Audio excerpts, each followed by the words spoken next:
In the flyweight division at UFC 305, you got Stewart Nicoll coming in at 8-0, taking on Jesus Aguilar, who comes in at 10-2. This is Australia versus Mexico. Nicoll, 1 inch taller at 5'5". He's 29, Aguilar 28. We don't have much on Nicoll just yet. Aguilar is 28. He stands, or he's got a reach of 62 inches. Very short, right? Flyweights don't have a big reach usually. He stands right-handed, lands just 1.5 significant strikes per minute. So he's definitely got to up that pace if he wants to win, right? 1.5 per minute is not going to do it, but he does land 2 takedowns every 3 rounds, right? So you figure this guy's landing like 20 significant strikes in the whole fight, and he's getting 2 takedowns if it goes to a decision. Not a good look. The good thing is Stewart Nicoll's making his UFC debut, right? Of course, he's 8-0, so he's on an 8-fight win streak.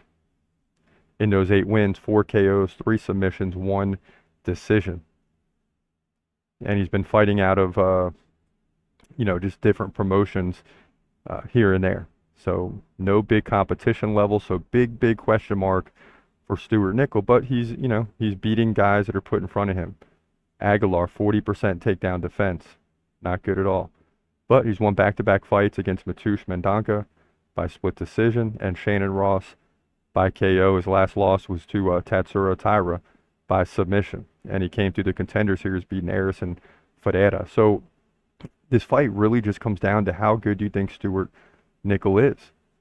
I mean, they're putting him at a 2-1 favorite, while Aguilar's 2-1 in the UFC. So the money is going towards Stewart Nicoll because the guy is undefeated. Again, he's beaten people who are in front of him. He's won the last 2 fights by KO. So the guy is used to winning. Very tricky fight here.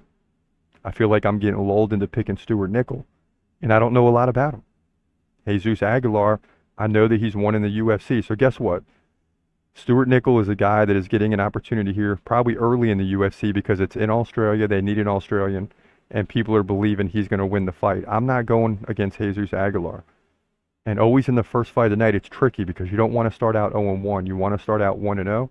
And it's 50-50 for us usually in the first fight because these are guys that we don't know as well. As you notice, when we get into the main card, we usually do a lot better, as we saw last week when we ran off 4 straight. Matter of fact, the last 2 weeks. But I'm going to lean towards Jesus Aguilar here to get the win.